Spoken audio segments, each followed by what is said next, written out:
Alright everyone, and welcome back to the Highland Collector YouTube channel. Today it's going to be a little bit of a shorter video, not only because I've just had my wisdom teeth removed so I can't talk for too long, and because we only got one figure revealed today, which is still a really nice surprise as Hasbro actually ended up revealing one of the most anticipated figures of 2023, that being Pre Vizsla, who will be joining the Clone Wars line as a mainline release, meaning he will be available everywhere, with pre-orders starting Saturday, July 22nd. Now then, for me personally, I think this figure looks pretty decent. It does have some major flaws, but there are also a lot of redeeming qualities with this one as well, which are, unsurprisingly, all the new molds and pieces this guy comes with. For example, Hasbro knocked it out of the park with this new helmet. It just looks incredible, and I don't think they could have done any better if they tried. The overall shaping, the antennas, and also the paint as well, as those yellow markings look really cool. In addition to this, I also quite like the new head sculpt as well, although it was a bit jarring at first, as it's not the likeness seen in the show. I think the designers did a really good job at adapting his face from animation to a more realistic look, as it goes better with the other figures, as in the Black Series they kind of stray away from the animated look of characters and go more based on their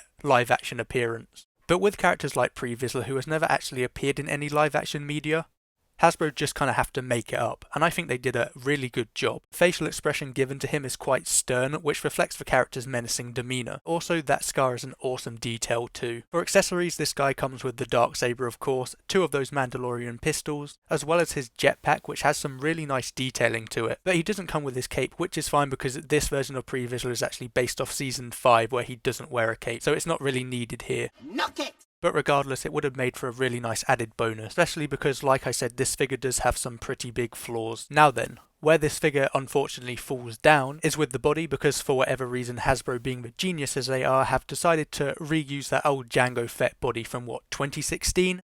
Which is an incredibly odd move considering normally I'd say they would have done this to be cheap and save money. Yet why go out of your way to use this ancient mould with its poor articulation and problems standing up when there are other newer Mando bodies they could have just easily used instead? So honestly I just don't know why they decided to do this to us. Maybe Hasbro are just trolling at this point. If they're not, I really want to know the thought process behind the designer who decided to use this Jango Fett body. I mean, I guess it could have been the body that most accurately represents Pre Vizsla's armour, but even if that was the case, why can't we just get an entirely new body? I mean, I'm pretty sure we deserve it for having to put up with figures like this, this, and this. And I know for a fact this is an issue that has turned away many collectors from this figure. A figure that so easily could have been one of the best releases of 2023. Yet it's lazy reuses of old parts that stop this figure from reaching its full potential, and it's just so annoying because Hasbro just aren't putting in enough effort to make their products the best they can possibly be. Because even though we're finally getting fan favourite characters in the Black Series, they're just not living up to their full potential. We were on the verge of greatness. We were this close. Anyway, my final thoughts on this figure is it's still pretty decent. I like the helmet, I like the head. The paint job and the colours chosen are really nice as well. I mean, for an inbox collector like myself,